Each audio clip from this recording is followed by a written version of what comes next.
And as we are recording live now, and we're live on Facebook, so I am going to have my other participants. Once again, welcome to Camp COVID Summer Preparation 2020. This is to help you, and I'm taking my video on. Hey, here I am. Hey, Camp COVID 2020. So this is to help everybody get ready for summer vacation, summer camp, what to do with the kids during this pandemic, okay? So I'm gonna let my other hosts introduce themselves, starting with Dr. Alexea. Go for it. So hello, everyone. My name is Dr. Alexea. I am a triple board certified infectious disease specialist. I'm trained and boarded in internal medicine, pediatrics, and infectious diseases. I'm also a mom, a speaker, a coach, and a breast cancer survivor thriver. So this topic is particularly important to me for so many different reasons and at so many levels of my life. So I'm so excited to just share all of this wonderful information with you all. And I'll pass it to Dr. Monica. All right. Well, hello, everyone. My name is Dr. Monica. I'm a board certified pediatrician. I help busy, stressed out, overworked moms find the time and freedom to cultivate healthy relationships with their daughters and grow their self-esteem. I have a daughter, and we are trying to figure out what to do with this summer as well as the pandemic has hit. So I'm also eager to share this information that I hope is valuable to each and every one of you that is listening today. Hello, everyone. My name is Dr. Alexea. I'm also eager to share. Okay, Dr. Jeannine, go for it. Okay. Hello, everyone. I am Dr. Jeannine. I am a board certified pediatrician as well. I call myself the old school mama because I have a passion for helping first-time moms over 35 and other parents who are in unique parenting situations, adoptive parents, grandparents who are raising their kids, help them manage their parenting journey and live their parenting journey with more joy and less stress-free. I am also the mom to a 5.5-year-old, and I too am trying to figure out what to do with the summer and how to have her not drive me completely crazy, and what to do about camp. So I'm really excited about this topic today. Wonderful. Thank you, everybody. So this is, I'm gonna just show this, this is all of us here. And these are going to be our topics. So the first up, I just wanted to share that real quick. That's who we are. And I'm going to stop that share. I'm going to give the host over to Dr. Alexea. I just made you host. And you are up. Go for it. Awesome. So I have slides here, and the slides are mostly to make sure I cover everything. So I want you all to not so much focus on the slides, but focus on what I'm saying as I share the slides. So this topic I picked because people are asking me as a physician, especially as an infectious disease doctor, like, what are you doing? Are you sending your kid to camp? What should I do? Should I send my child to camp?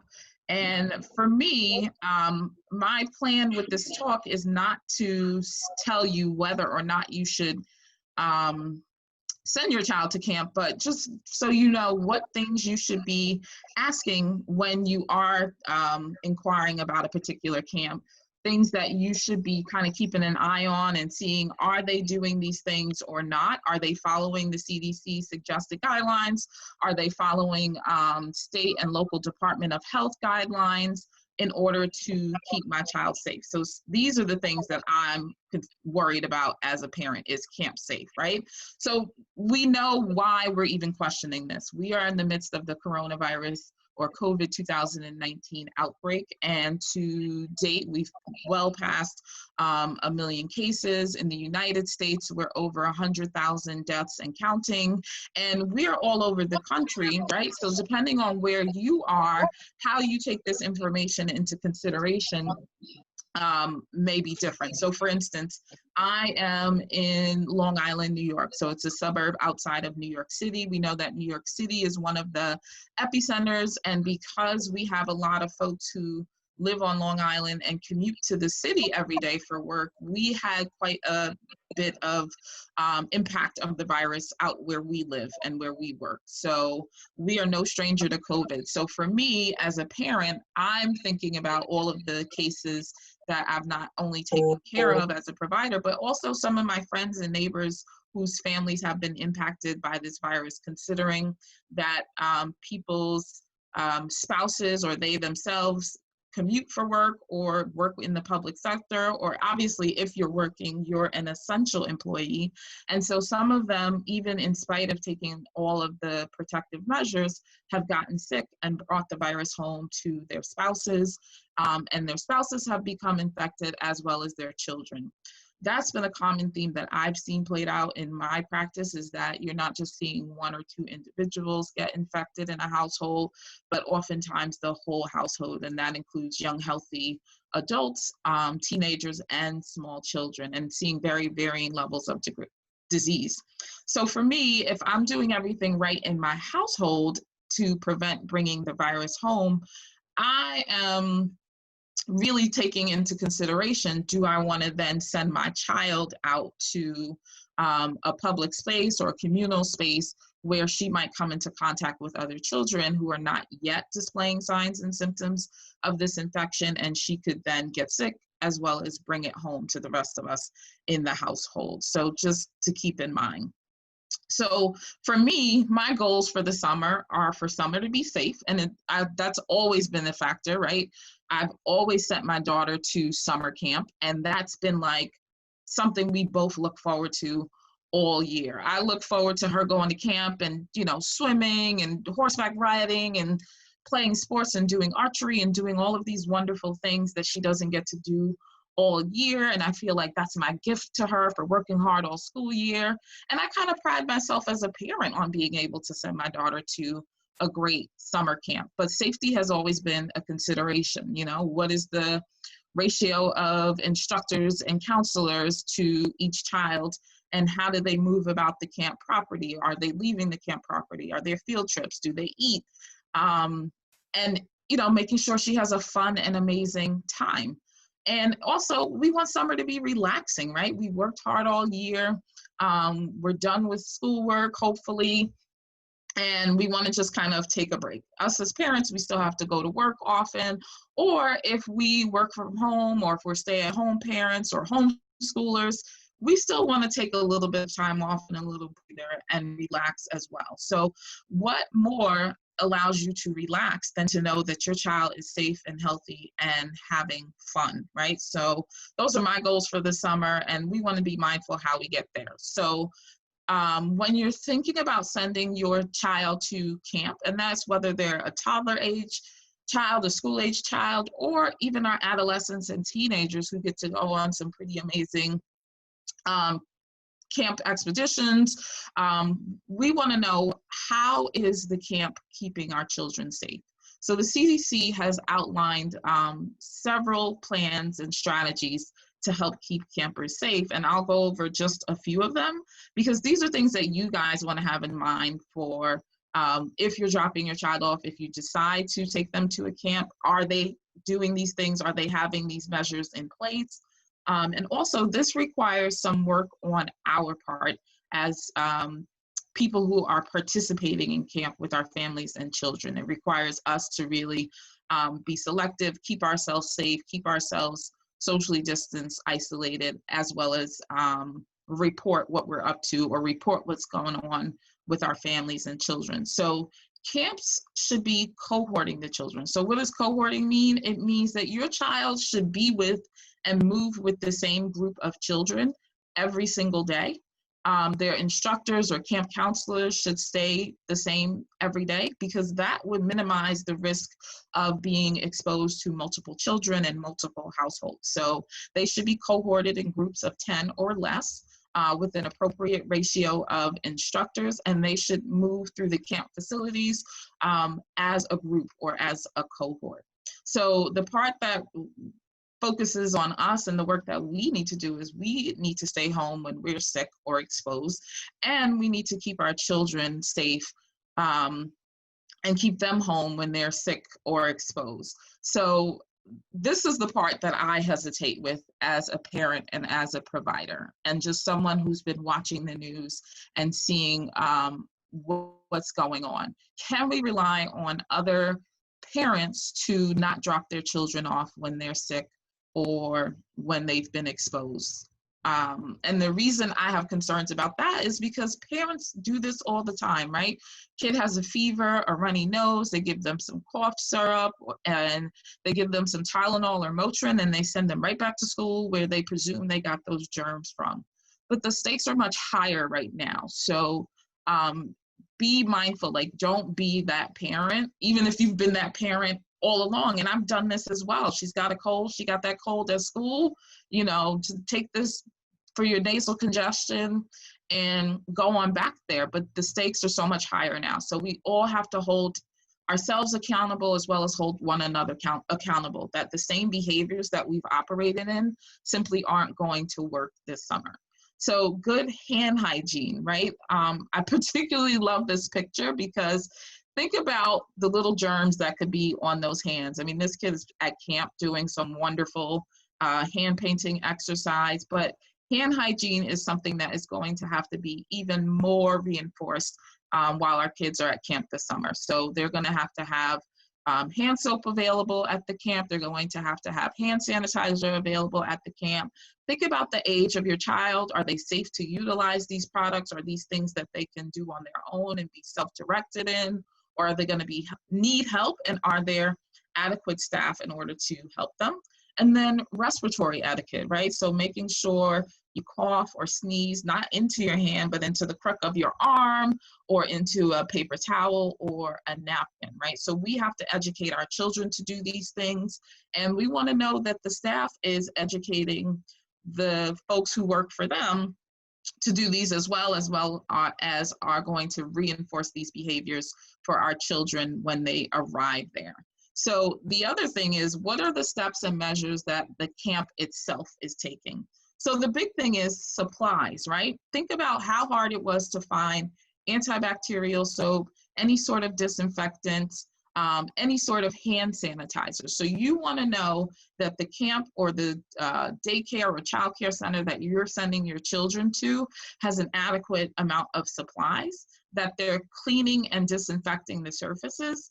And when you inquire about cleaning and disinfecting, for a camp, a facility to tell you that they're disinfecting daily, that's not enough. So let's say you're sending your child to a wonderful camp and they have outdoor playgrounds and swing sets and equipment that your child can go into.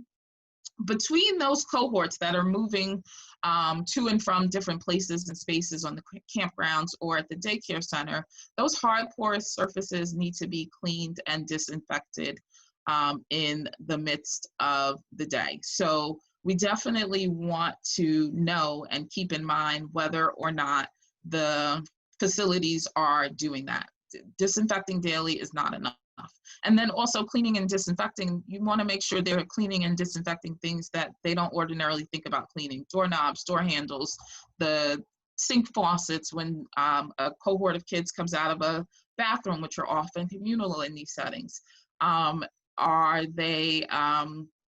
Have they rid their space of communal tools? So for instance, you don't want your kid pulling from a shared box of crayons or paintbrushes or markers, right? You want to know, do they have individual supply of these things, or can you send individual supplies of these things for your child to use while they're at home? And then communal spaces, right? Does each cohort of children have a space that belongs to them, like a classroom or, however it's set up? And are those spaces cleaned when they are turned over or when the children move between them? And then lastly, barriers. So think about summer camp and some of the things that you look forward to your child doing during summer camp. For me, my big thing is swimming.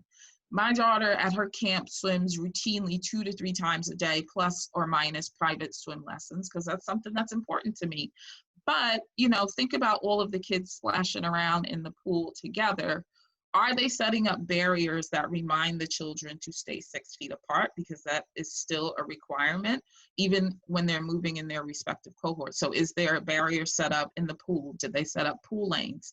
If there's chairs around the pool, are the chairs separated from one another, and do the children have individual spaces to put their belongings? So also, just be mindful and inquire about, are there barriers to keep the children appropriately spaced? And then the last big thing, and this is the CDC statement, I just took it right off their website.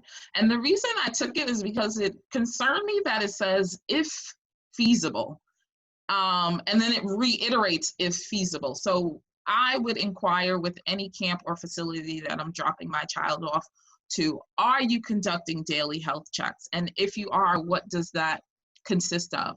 So are you taking temperatures, and what is your temperature cutoff to allow a child to come in or not participate during the day? Are you symptom checking, and are you doing that diligently? So are you going down a very specific list of symptoms that can be related to COVID, including inquiring about whether or not someone has had any exposures in their household, and that could be direct or indirect exposures. That's something important. So I would want to know some specifics about how they're monitoring that. We want to make sure that they're monitoring the same for their staff, and then also inquire about their drop-offs procedures. Is the drop-offs procedure socially distanced and safe? Because I don't want to arrive there and come into contact with other people and potentially get infected as well. So I listed the link so that you can go on and read the details about what the CDC is suggesting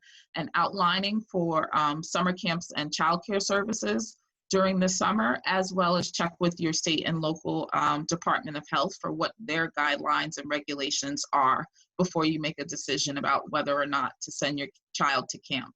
So the other thing is, just keep on top of what is happening around you. Your situation in another state may be very different than my situation is in New York, and I'm outside the city. So I'm paying attention to what's happening in the city, as well as what's happening out on Long Island where I live. Upstate New York is a completely different situation. They don't have as many cases as we do.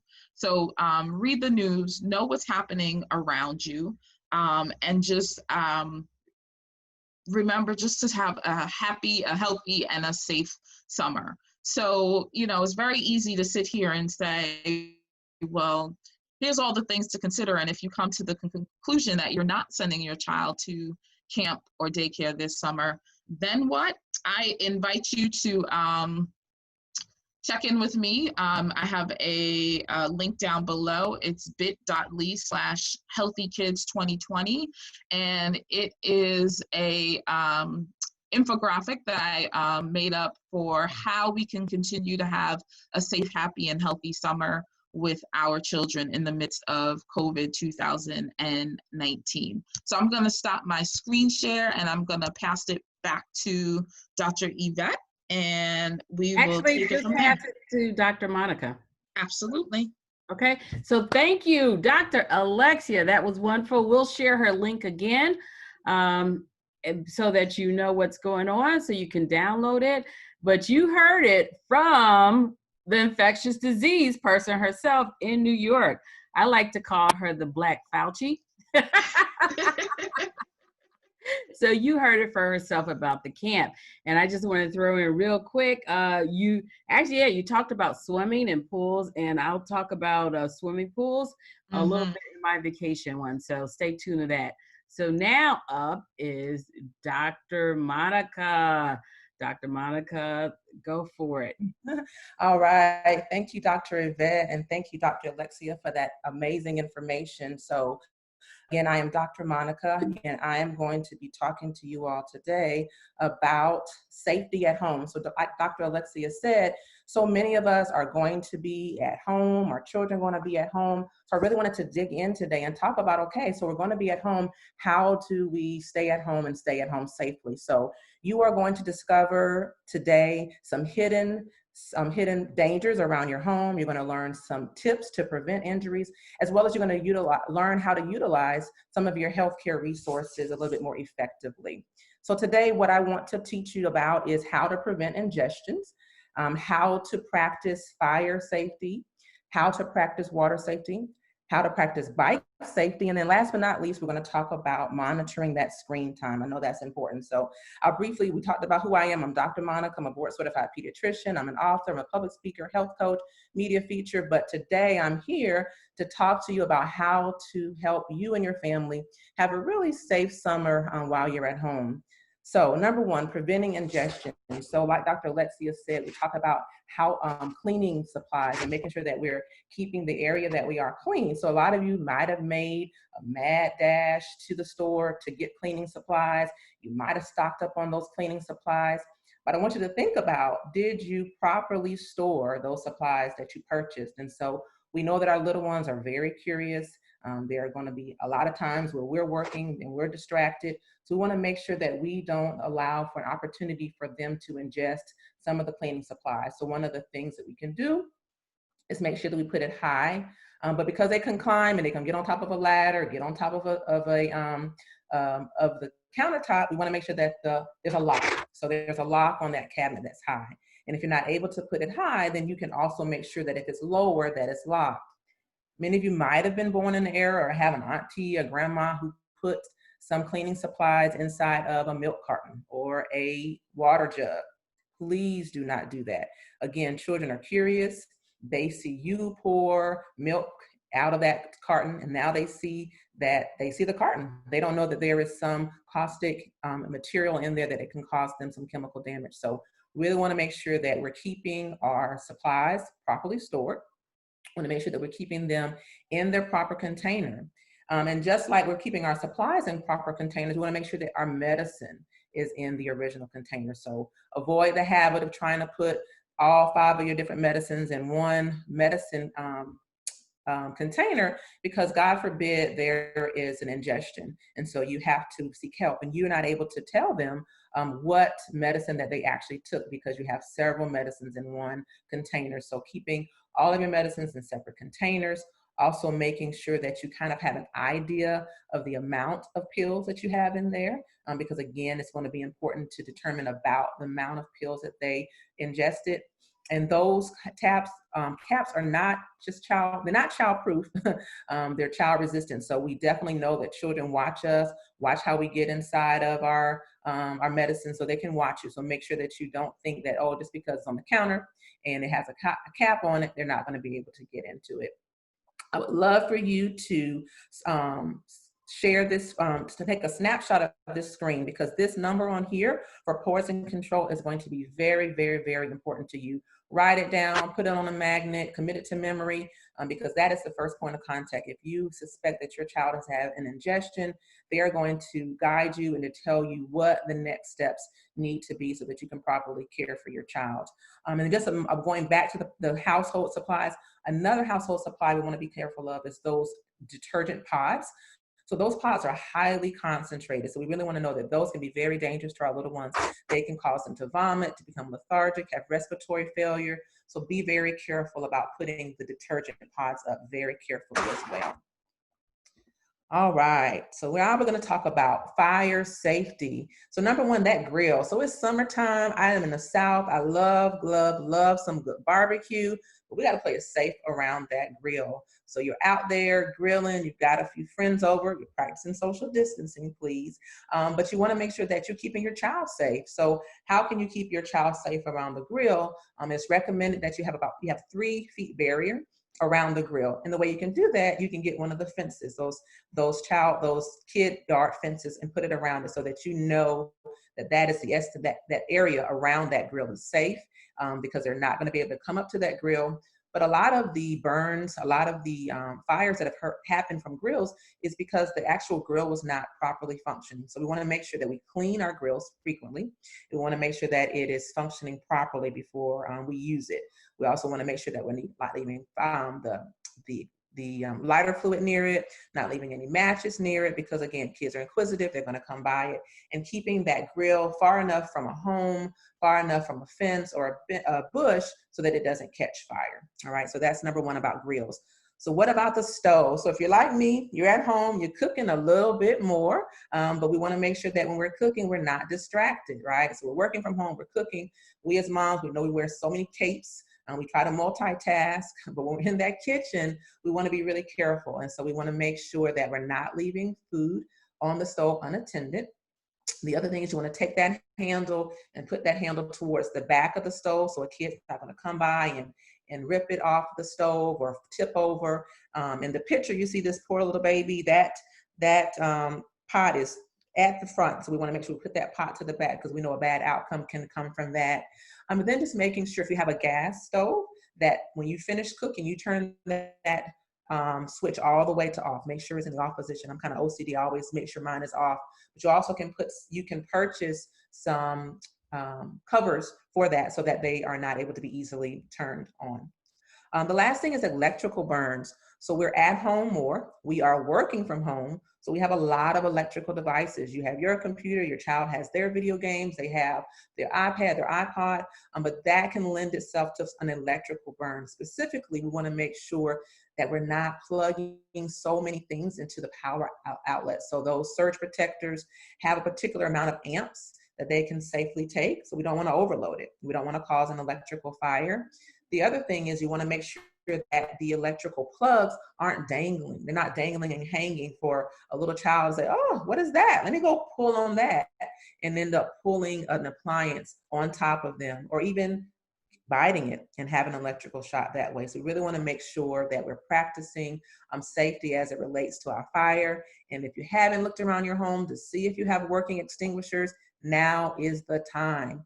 You need to have at least one in the kitchen where fires are common, have one near your furnace, have one near your fireplace. Not only do you need a fire extinguisher, how do you know if fires happen if you don't have a working alarm? So you need to make sure you get a fire, make sure your fire alarms are working, check them every month. The usual guesstimation or what we tell people to do is twice a year to change their batteries, like with daylight savings time. So twice a year change the batteries. But if it's beeping, I've talked to many people on the phone and it's beep, beep, beep going on. And I know that their alarm needs a new battery. So we want to make sure we pay close attention to making sure that we have the proper things, but that they're working properly as well. All right, number 3, being careful in and around the water.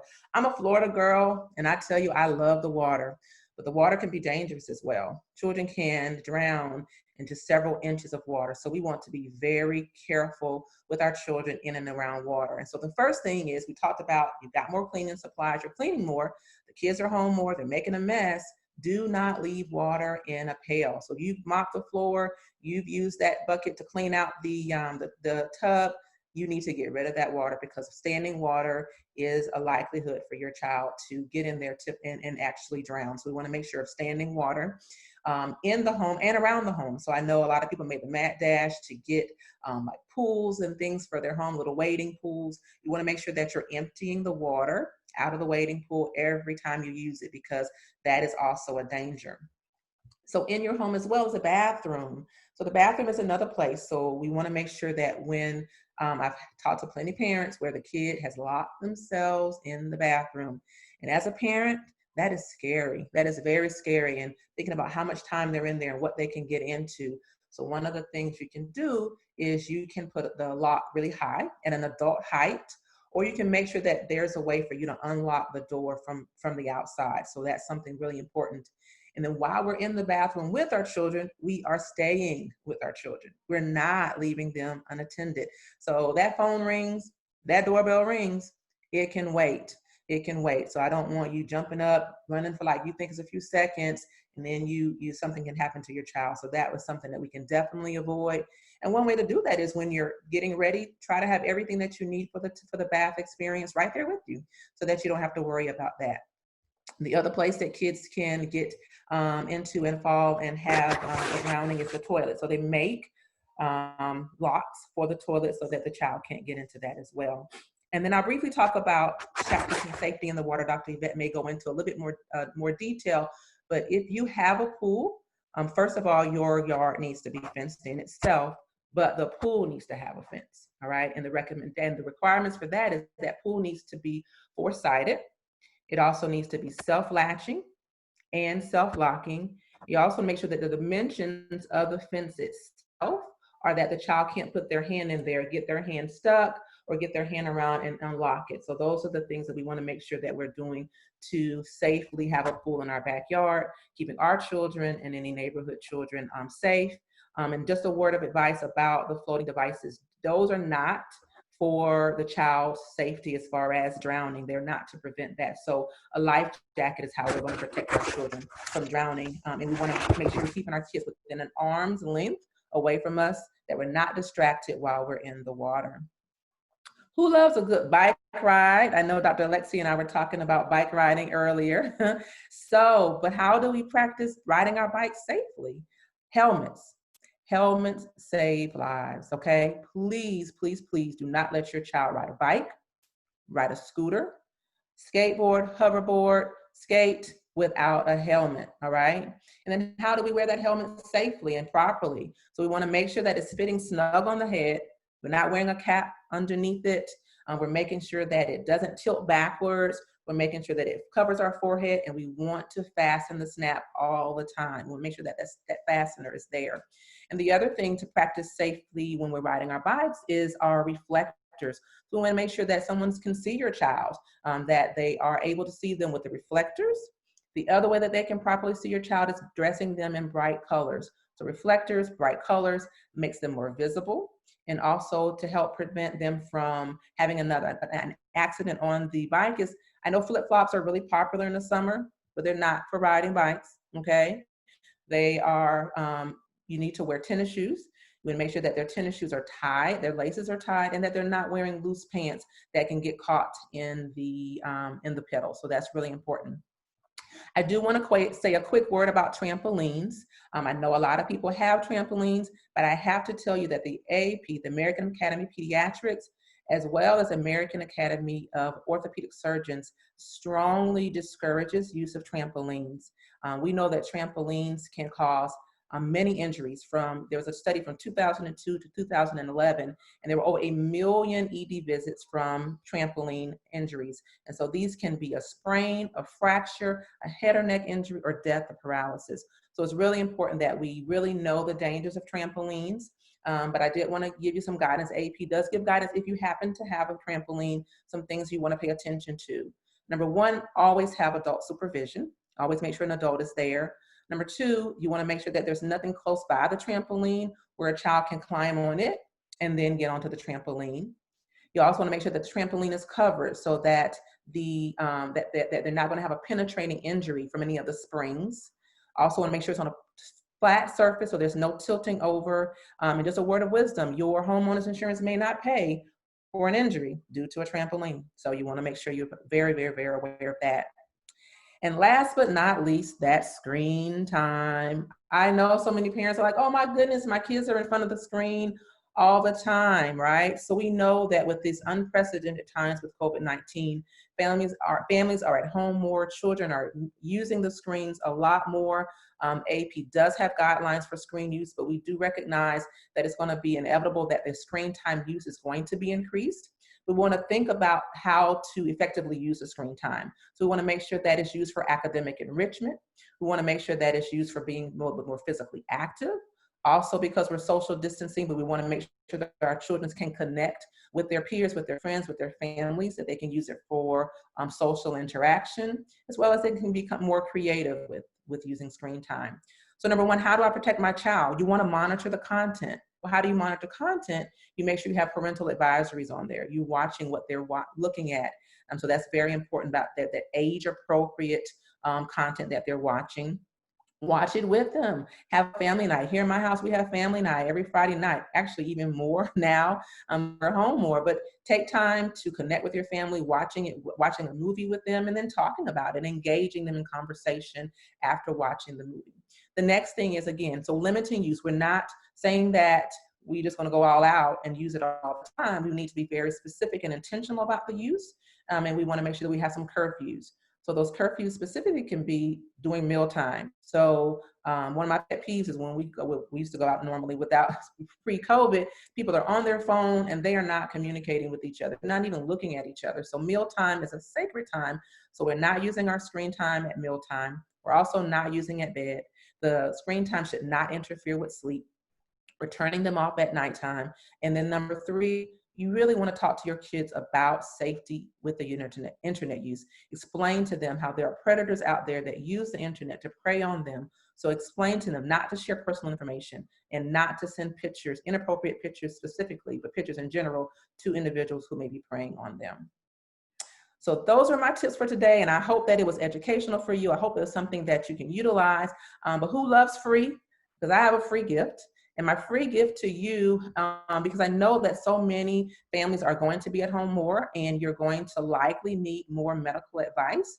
And so one way to do that that's safe and convenient is through a virtual visit. But I also know that a lot of individuals may not be comfortable using telemedicine for their virtual care, for their care, or may not know how to use it. So if you go to the link that is listed on this page, you will get my top 10 tips to maximize your child's virtual visit. And I hope that is a way to help you have a visit that is more effective and run more smoothly. And this is just ways that you can reach me, my website, my email, as well as my social media. Thank you so much. Have a fun and safe summer. Oh, wonderful. Dr. Monica, thank you, thank you, thank you. I guess I'm gonna share my video so you can see me. Hey, everybody. All right. So thank you for that information. I'm gonna stop here real quick so we can answer some questions that seem to be popping up. And I'm gonna let you know, Dr. Jeannine, we talking about authentic. She is at the hospital and she is still bringing information. So we're trying to, she got a call and I'm trying to get her screen up. Well, she may have to do it without her slides. So that's why we're gonna pause and answer some questions. So I guess this would be Dr. Alexea. She says, Marianne says, I am an owner of a child care center and we're taking extra precautions to ensure that we have healthy, clean environment. My students' ages are 15 months to 5 years. Mm-hmm. Is it expected that anyone 2 years and up to wear a mask? How is that going? So that is the rule and the expectation. And some of the stuff is suggested, but obviously it's challenging to even find masks that fit small children. So fit is something that really needs to be taken into consideration. So 2 and up is the word, but the offset of that is keeping the children cohorted, because that is considered to be a lower risk activity or a lower risk setting than if you allowed the children to mix and mingle. So if you keep your class sizes to 10 and under, and if you keep the same children together every day, then that helps to minimize or mitigate the risk, the language we're hearing all the time right now. I don't recall seeing explicitly about children having to wear masks in the CDC guidelines, but what I'll do is I'll put the link in the chat for you all so that you're able to go back and refer to the CDC guidelines, because they're pretty explicit there. But if a mask doesn't fit the child, if it's too big or too small, if it's not covering their nose, their mouth, if it's not snug to the skin of their face, under their chin, and like under their glasses, for instance, it's just like not having one on. So there's other measures and other steps in place to minimize the risk. So there's no one single behavior or intervention that's going to prevent the spread of COVID and other infections. So we have to do all the things, the cohorting, the disinfecting, the screening. So just simply having the children in a mask is not going to alleviate the need to do all of the other things. So I hope that that was helpful and that answered your question. Okay, great. Yeah, so I do have a friend. I'll try to find the link before we finish if I post it. She's also a pediatrician in Birmingham, and she listed the other day actually a company that makes pediatric masks. So we'll try to get that. Okay, great. And Dr. Monica, thank you for answering that about swimming pools because I used to live in Florida, and I know Florida has special rules for the double gated. So check what your local and state requirements for gates around your swimming pool.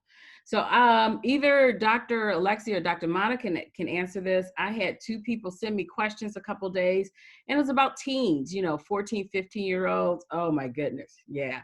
So they was like, yeah, they've been sequestered. One of the moms said, I let her friends come over, everybody had a mask, but she's worried about her child going to other people's house because she doesn't know what their precautions are. So what guidelines do you have about teens socializing? So, teens are free roaming, right? They get on their bikes, they go where they go, they take walks. And really what I would do is have a conversation with the parents and see how the parents are distancing the children. I don't expect children to never see their friends for the duration of the summer, but I expect that other parents would take the same kind of precautions that I would. So I would not allow children to come hang out in my home. And I actually am not having play dates with my daughter because she's only 8. I know that the moment she and her friends see each other, they're going to hug each other, they're going to embrace each other. And little kids are just gross. They swap spit. So they're a little more germy than the teenagers. But I think that the teenagers do require some parental supervision. So I would allow my niece, for instance, who's 13, I would allow her to have a friend in the front yard or the backyard and maybe set up a circle of chairs, clean and disinfect the chairs, bring them all individual snacks or ask them to bring snacks and water from their own home. I would use disposable cups and plates and silverware and things like that. And just really reinforce the need to stay the distance away from one another and just, supervise, not necessarily sit with them because they're teenagers, they need privacy, especially at this age in their life. But I would not leave it to the adolescent brain to safely cohort. So I wouldn't have anybody in my home. I would, let it be known, like, you listen, maybe you could use the bathroom, but have some disinfectant wipes, but not in the house, unless you live in a 25,000 square foot mansion, like sitting on one end of the couch is not enough. And what the tendency is going to be is to get a little bit lazy about the distancing and touching things. So one of my other concerns, and I forgot to mention about camps, the camps are often worked by teenagers. And so are the parents of these teenagers keeping them cohorted or keeping them socially distanced at home? And they're now coming to take care of your children at camp. So just other things to keep in mind. Okay, and one other quick question. Dr. Monica, should they wear masks while they're riding their bike? So if they're riding their bike within close proximity, I would say, but definitely we recognize if they, if they're riding by themselves or not, and they're going to be in an open space, then not so much, but definitely if they get overheated, they can't breathe. They need to make sure that they recognize that. So they have to know their own limitations as it relates to the mask. So yes, the mask is there as a layer of protection, but we're not trying to suffocate ourselves either while we're in our mask. Okay, and one more. I did say one more, but is there a specific recommendation? This is from Nikki. Is there a specific recommendation for when you turn off all screens prior to bedtime? So the goal is for children to get 9 to 10 hours of sleep. So what that equates to in your household as far as what time they're going to sleep, then that's the time that you need to think about that. And then we talk about sleep hygiene. So we talk about sleep hygiene, having that kind of a rested hour or getting yourself prepared for bedtime. So if they're on a heated conversation with a girlfriend, boyfriend, partner, what have you, that might not make sleeping as go as well. So definitely want to keep that in consideration. Okay, great. Thank you. Now, Dr. Monica, if you could throw the host back to me. because I have some things for Dr. Jeannine. Dr. Jeannine, go ahead and you start your presentation. I'm gonna pull up your, as soon as I get the host back. Okay, there I am. I had to unmute. Sorry. Hello, everyone. Again, my name is Dr. Jeannine Hogg, and I am board certified pediatrician and old school mama. I particularly have a passion for working with first time moms over 35 and people who parent in unusual situations, whether it's adoption, grandparents raising kids, single sex, same sex parents, things like that. But I am here to talk to you today, and I'm excited about this because it's mostly, I came up with this mostly born out of my own frustration. I have a 5.5-year-old who some of the other doctors, Dr. Alexea and Dr. Yvette, actually know very well. And she's very precocious and she is like a true extrovert. And this whole situation with COVID has just been very, very stressful for her. She really misses being around her friends. She really misses that interaction with people. Her being super stressed out has caused me to be super stressed out. So kind of what I want to talk to you a little bit today is about some positive strategies to cope with the chaos that has come about from COVID-19. And, you know, you don't have to worry about taking notes because this lovely little kind of infographic that's up here with some basic information is what my bit.ly link is, including some resources at the bottom that I use. So kind of my four goals today are to talk about want to talk about like kind of what are some strategies for dealing with stress during this time, understand kind of how stress manifests in smaller kids, because honestly with the smaller kids how stress manifests is very different than it is with like even older kids and adults, and I'm kind of speaking more to like age 6 and younger kids. And then kind of things you can do to help manage your, not only that kind of stress that your kids are having, but also to manage your own kind of stress level and keep things calm. And then finally, I'm going to share with you some of the resources that I found that have really been helpful, particularly in the last, like, you know, couple of months when having to deal with this in my own life. So, number one, I think the biggest thing about this is we have to really learn how to manage expectations. The reality is, this is a global pandemic. Everything has changed. And the reality is things may never go back to what we consider normal. Things are probably going to always look a little bit different moving forward with this, whether it's with daycare settings, early childhood education, preschool, kindergarten. Things are going to be different. And we kind of have to realize that and not expect to get back to this like normal or get back to normal so quickly, because that's just honestly it's not going to happen. Things are going to take time. We're probably at least another good solid year to 18 months away from a vaccine. So I think people have to realize this is not a quick fix. You know, Rome wasn't built in a day, and things are going to change a lot. And things may never return to what our previous normal was. We kind of have to deal with that and just be able to accept it.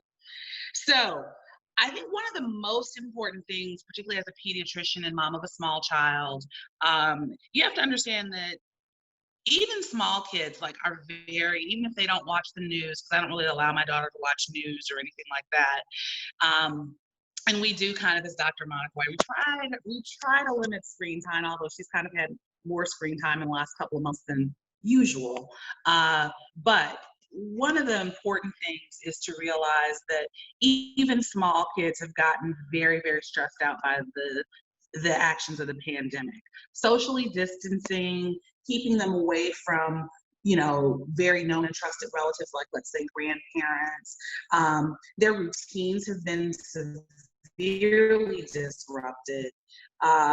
They can't see the usual people that they care about. They can't do their usual activities and interactions, because I know my daughter's really upset that she hasn't been able to do her gymnastics and her dance classes and all of those things. And then they kind of, at this age, I mean, I think with older kids, you can talk to them about it and they kind of get it and understand what's going on. But, you know, you smaller kids, they don't get it. And even when you try to explain to them, they still don't get it. Although it is kind of funny. I think there was something going around Facebook about asking some children questions about like their understanding of coronavirus. My daughter's answers were hilarious, but yeah, so they don't understand the same way. So you kind of don't have that opportunity to really understand it, and so they are stressed, and that stress looks a little bit differently in small kids. Like, older kids, you can kind of see their stress and they can even talk about how they're feeling or their frustrations. But, the under 6 crew is not going to talk about that. The way that the stress may come out in this age range, you may see kids kind of looking to be more clingy than usual. They're kind of seeking reassurance. You may see some regressions of previous things that your children were doing well and being okay with, and they're not doing that as well anymore. You might notice that they kind of are more irritable, more moody. They have more tantrums and meltdowns, or they're kind of like their threshold to melt down or cry is just so much lower. Because I know that's probably been one of the biggest things I've noticed with my daughter. Now, admittedly, she's a drama queen anyway, but just lately, just like her fuse is very short. So it doesn't take very long for her to kind of react. And I think it's just the combination of events the last few months that, she had to stop going to school and didn't get to say goodbye to her teachers formally. And I think that's all like built up. And so I encourage parents to be very gentle with their kids during this time, because they really are dealing with some big emotions. They don't really have the words to express it a lot of times, and they don't really know sometimes appropriate ways to vent that. So one of the biggest things I think we as parents can do, I say moms, but dads are included in this too, but it's usually, moms mostly. We are anxious too. We all have our own fears and, issues that we're concerned about. Try to not pass our anxiety onto the kids. As much as possible as parents, I think we want to try to model calm and calming behaviors. Trying to focus on the now, focus on things you can change, things that you can control. Look to the positive in all the situations. Be mindful of things and be more present with your children. Because I think, one of the other things that I've noticed during this time, my daughter's much more sensitive to me, like being on my phone or looking at my phone when we're together. And I think it's just because she really is craving my attention, because she's very unsure about things that go on. One of the things I think as a parent that's really helped me in this time, and this kind of feeds into also what Dr. Monica's mentioned about screen time. I've been really trying with my daughter. I mean, she has been spending more time online. And part of that is like because of school. I mean, she had the last tail end of her pre-K year she was doing online, which, on distance learning with small children is a whole different topic of why that's not necessarily a good thing. But what I've really noticed with my daughter is I've kind of been going back to basics with her, doing some of the things that I used to do when I was growing up, before all this technology happened. We do a walk every day. I will have her we'll do kind of imagination sessions where I'll be like, okay, what adventure are we going to have on our walk today? And, she says, well, today we're going to go look for the unicorn that the big bad wolf is hiding. I said, well, where do you think he's going to be? Well, I think he's around the corner in the forest. And she says forest. It's like a patch of trees in our subdivision. And so I said, okay, well, let's go out and look for him. And so we kind of turned just a regular walk around the block into this big kind of fantasy adventure. And she looks forward to that. And I think, it doesn't require any special equipment. It doesn't require any electronics. It doesn't require anything but her to use her imagination and engage with me. And so it kind of is a relaxing thing for both of us. We get to take our mind off of what's going on. We're out in the fresh air. We're walking around. So that's one of those back to basics things you can try. Doing things like that, unplugging more, Going for a drive in the car. That's also one of the things that, like, I think with my daughter, I noticed that my daughter's losing it a little bit. I go, come on, let's go. And she's like, where are we going? I said, we're just going for a drive. So we'll hop in the car and we will just kind of, I'll let her roll her window down, which I normally don't let her roll her window down in the back seat, but I'll let her roll it down halfway. We'll literally just drive around kind of a couple areas or park, drive around the perimeter. There's a big, like, local park that we live next to. And she loves that. And just doing that sometimes when her anxiety is really high or she's kind of on the verge of tantrums, that really makes a huge difference in how she acts. So, and then, communication is really important. You want to try to communicate freely with your kids and encourage kids to communicate in an age-appropriate way. Now, your 3 or 4-year-old may not be able to tell you, Mommy, I'm angry today, or Mommy, I'm sad because I don't see my friends. But, there's a lot of other different, like, ways that you can kind of assess where your kids are. And one of them, and I have some links at the bottom of this little thing, which you can get if you go to my bit.ly link, which they'll put up at the end of this, but feelings charts. It's kind of like a lot of us have been in the hospital and they have little kind of, how do you feel today? Or like if you go to your doctor and they say which face matches what you feel, they can point and kind of, we've been doing some of that with my daughter, just kind of getting to a sense if she's having, say, I said, what face, matches how you feel right now? Or how are you feeling right now? What kind of day is this? A lot of people also use kind of traffic light charts for their feeling intensity. And, red is kind of, I'm angry, I'm feeling, mad, yellow is kind of, I'm feeling sort of okay, and green, it's a really good day. And, and sometimes I'll say to my daughter, is this a red, a yellow, or a green day? And, she's honest. Sometimes she says it's a red day, I'm mad. And so I think just kind of being able to take the temperature of your kids and, so to speak, not their physical temperature, but their emotional temperature makes a big difference in terms of how you can kind of interact with them and help them move through these confusing times too. And the last thing, and probably one of the most important things, take care of yourself. You can't pour from an empty cup. I mean, everyone always says that, but that's really super important because you need to be gentle and realize that there's no right or wrong way to manage things now. This is a novel virus. This pandemic is a new thing for everybody. Everybody's just trying to figure it out. So, you have some moms who they have the charts and the graphs and all this stuff and they're following a rigid schedule and, that's their way, but that might not be your way, and it's okay.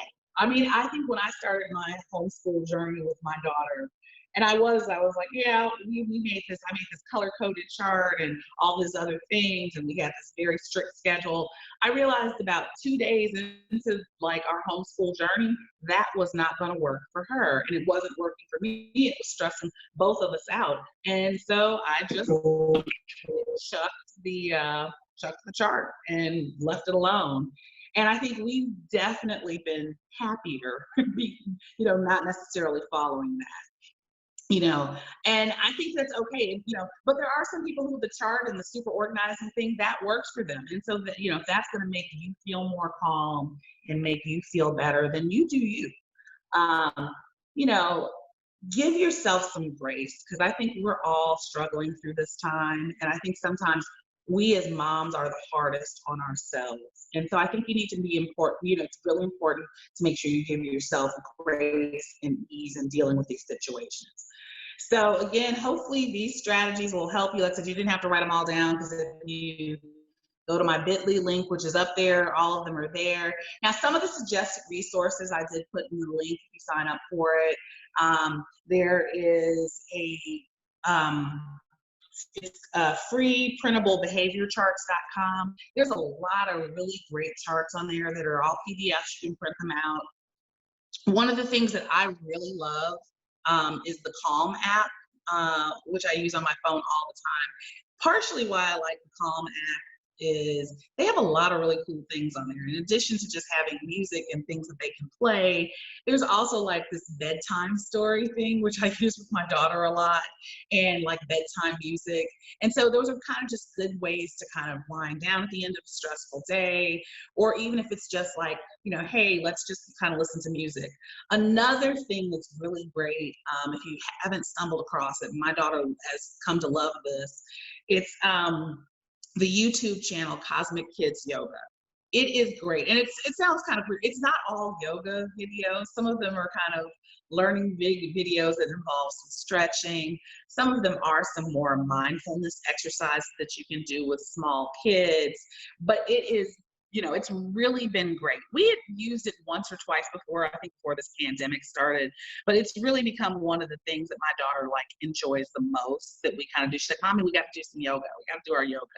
And she's really into it, and it's actually been really good.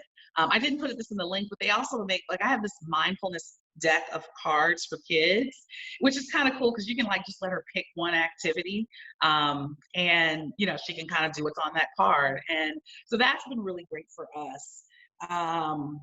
So yeah, I encourage you all to, just during this time, make sure you're taking care of yourself. Use these really important strategies to cope with the chaos of this COVID-19 pandemic. And that's pretty much it for me.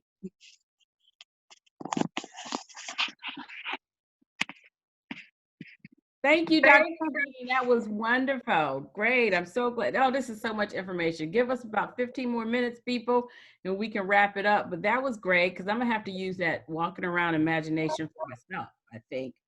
And unplugging. And I just recently played board games with my 6-year-old nephew, and that was going back to basics. Actually, I played Scrabble with his parents, and I keep losing. But a couple quick questions. Is it okay for children to play tag or interact with each other?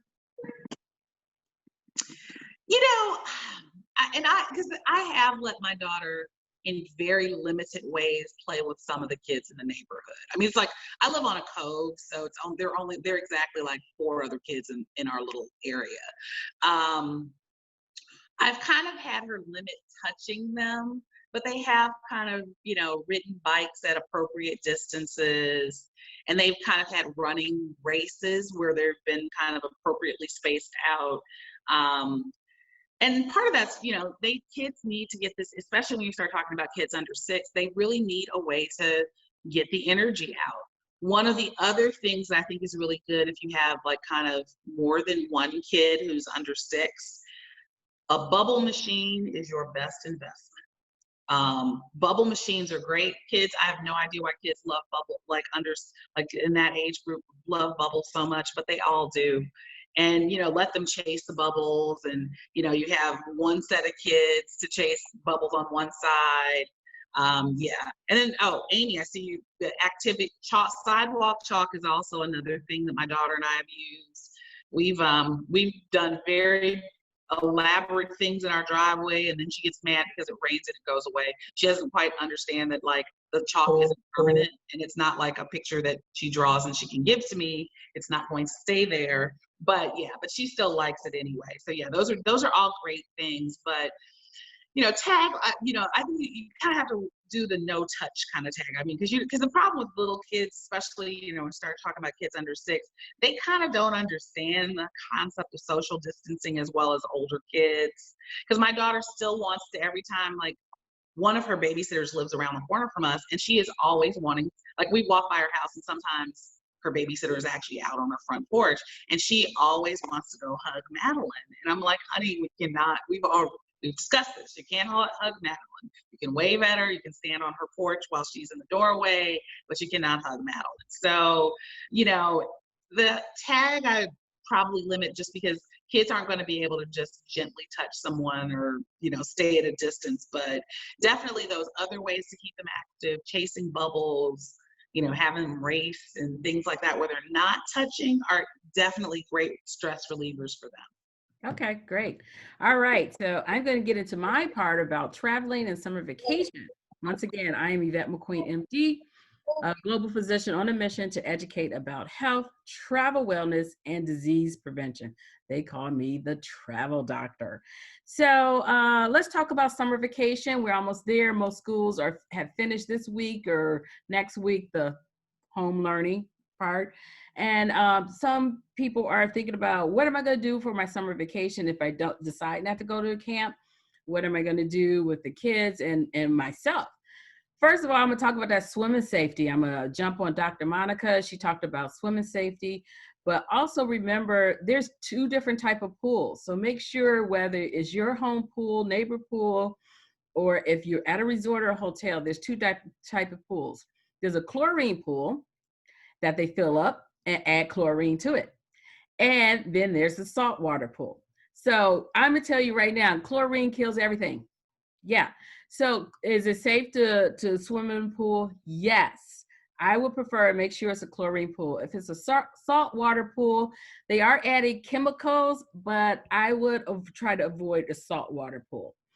In a pool, make sure there's a lifeguard, someone paying attention. If you're at a home pool, there should be a responsible adult with their eyes on that pool at all times. Not like, hey, we gonna talk here as adults and y'all play. No, they can drown in seconds. Someone must always have eyes on the kids if they're in those pools. Okay. All right. So is it okay to swim at the beach? Yes, it's okay to swim at the beach. Just once again, do your social distancing. Make sure people are 6 or 12 feet apart. I would go with 12 feet just because of the spray and the humidity and air droplets. The information change every day. Once again, novel virus. We don't know anything about this virus. This virus is barely 6 months old. Okay, so make sure, I would try to stay 12 feet apart from people, put your chair somewhere, and then just run in and out.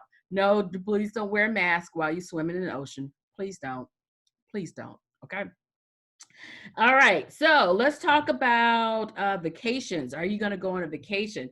So right now, I am going to just kneel the international vacations right now because most countries are not letting U.S. citizens in. So I'm not even going to talk about that right now.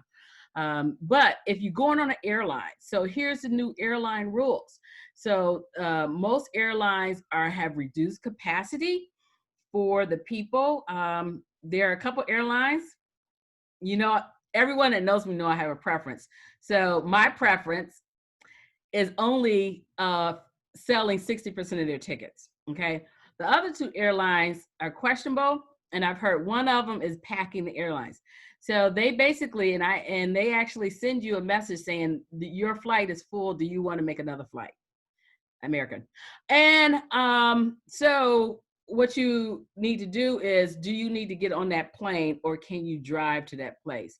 If you do need to fly, like some of us need to fly for work, make sure that you have your mask on, proper fitting mask, and go back to any of my little lives telling you the proper fit, how to wear a mask properly. You need to go through TSA. What TSA is doing is having you take your boarding pass, either the paper or the phone, and putting it on the monitor yourself. They are not touching it, anymore. If you're doing clear, they're doing the retinal scan. You can't put your fingers down. If you were in the bins, they think at least a little contact in the bins, so everything should be packed, except they do want food removed.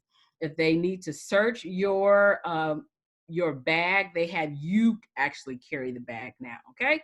So masks are required to fly on the plane. To enter the plane, please wear it because of the circulated air. I would just wear it if I was you. Okay, vacations. So if you're in a car, and a lot of people are doing day trip, car trips, doing things like that, think about your car. Does your car has proper maintenance? Has the tires been changed? Good wear and tear? Have you had that oil change? Is the air conditioner working? Things to carry in a car, bottled water for everybody. We're in the summertime, so you don't need to take your blankets, but carry other things like, do you need a tire fix? Make sure your spare tire is working in there. Make sure you have a jack. I carry gloves in my car anyway, because I use gloves at the gas pump, and that's a one-time use glove. Throw it away immediately. You have hand sanitizer and wipes in your car. If you're longer trip than 2 or 3 hours and you need food, take that. Make sure if you're driving every 2 to 3 hours, you need to get out and walk around. We prevent blood clots. That's how blood clots happen. You sit sedentary for 5 hours, yeah, blood clots can form in your legs. So, and drinking water and staying hydrated also helps, which is going to help in the summertime. Make sure you're doing that. I carry other little things, make sure you have the apps, AAA, whatever you need to, road trip in case something happened. Have a bright colored cloth on for your car. If you need help, you put it on your antenna or your wheel. I have the puncher. It's a tool, and it's a knife if you need to take yourself out of your seatbelt and to punch a window because there are flooding and drownings and things like that, flash floods. Those are things you need to think about your car. A lot of people, like I said, are doing day trip. Consider vacations in your own city. Many cities or neighboring big cities actually have plenty of things, historical things you can do. But of course, if it's museums, check to see if they're open. They're only allowing 20 to 30% people in, but you can go to your city, the tourism board. So each city has a tourism board that lists activities that are fun to do in their city, even if some of those natural. Look for your natural parks. Go to the U.S. Natural Parks Government site where the natural parks, see what their hours are. Are they open? Most of them are daylight hours. Most of them have memberships or low fee, like $4 or $5 a person. Of course, they're usually free for military families and retirees over 50. Check your AARP for discounts this summer for different things that you can do.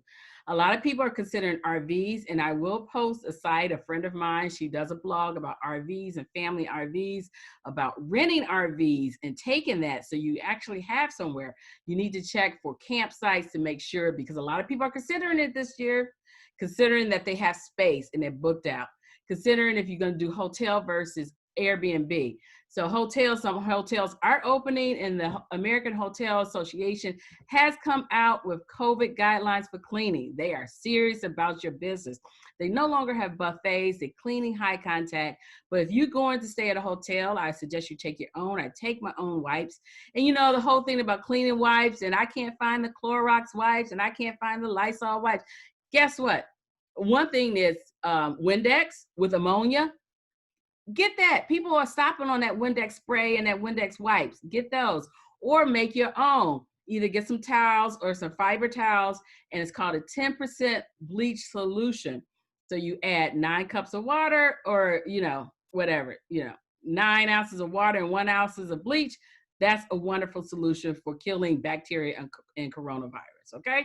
So you can take those wipes, make your own wipes, take it with you. Those are things that you should have. I go in a hotel, I wipe down all high contact surface, from doorknobs, lights, bathroom, remote, the TV remote, and any other high touch things that you feel like you're going to touch if you're going to stay at a hotel. If you want to consider Airbnbs, people are doing that, especially if they're getting families together, two or three families together. Now, I'm going to tell you already, Airbnbs, people are telling me, I have a wonderful Airbnb, but it's booked up to September. So people have already started doing that, especially if you go into like beach areas and you want to rent the house, but there's vacation rentals. So it's just not Airbnb. Look under vacation rentals, vacation to go, things like that. You want to consider. Once again, take your own. I would take my own towels and my own sheets. That's what I would do if I was staying at someone's Airbnb or vacation home. I would just, even though they supply it, I would just take my own, because I know how I wash and what's in it. Okay. So day trips. Remember, day trips, 1 or 2 night trips around your own town, around neighboring towns, national parks. Think about that. And we can all stay healthy and safe this summer with your children and traveling, and still have a wonderful summer vacation. So, okay, I'm wrapping up, and I'm gonna check to see if there's anything else in the Q&A. So Teresa has a question for Dr. Monica. She said, can you talk about more on the injuries of the trampolines, and when is a good age to purchase one? Man, my ortho people would love that one. Go ahead. All right. So The types of injuries that can occur with a trampoline would be bone injuries, there can be head injuries, there could be spinal injuries. And so the American Academy of Pediatrics and the American Academy of Orthopedic Surgeons recommends is definitely not under 6 years of age as far as the age in which use of a trampoline would be considered. Amy had a question in here, suggestion about getting kids with with sensory issues, maybe autistic kids or something like that. What about them wearing masks? Is there a problem with that? Either one of you. I can address this if so this has been an issue because I've had a couple other parents mention this to me. You may want to try, because a lot of municipalities, their issue is they want a face covering. It doesn't necessarily have to be a mask. And sometimes, particularly kids, if they have sensory issues, they have issues with things touching their skin, they may do better with like a soft bandana or those little kind of buffs that you like normally would you use to hold back your hair, but they make a good kind of quick cloth mask that may be more tolerable, because I know a lot of kids, particularly if they have sensory issues, if they don't like things behind their ears, heck, I wear a mask all day in the hospital, my ears get sensitive too. So I definitely feel their pain, but I think sometimes you can look at some alternative face coverings, because so even though I live in Memphis, Tennessee, I actually work in Oxford, Mississippi, so which is where I am right now, because I know the way that the ordinance is written in Oxford, it's very specific. It just requires your face to be covered when you're in an establishment, but it does not specify that you have to wear a mask. And I think a lot of the municipalities, if you look at their actual ordinance, it just says face covering, it doesn't say mask. So I would say for parents who do have kids that may have more sensory issues or are sensitive to things like that, I would try other ways to kind of have their mouth and nose covered that are going to still honor that, you know, the spirit of like kind of trying to keep them safe and whatever city rules and regulations there are, but also not upset them too much. Okay, great. So Nikki wanted to know if she can access this webinar afterwards. The webinar, we will get all the participants or the registrants to sign up. I will let you know. You will get a follow-up email. I will see if I'll put it on Link or YouTube. And definitely, since it was also Facebook Live under several of our sites, you can try it that way too. Let's see what else here. Any other questions? I'm just trying to make sure I get all the questions here. Okay, so what I'm gonna do, I'm gonna share my screen one more time, and this is gonna have all our contact information. Let's see.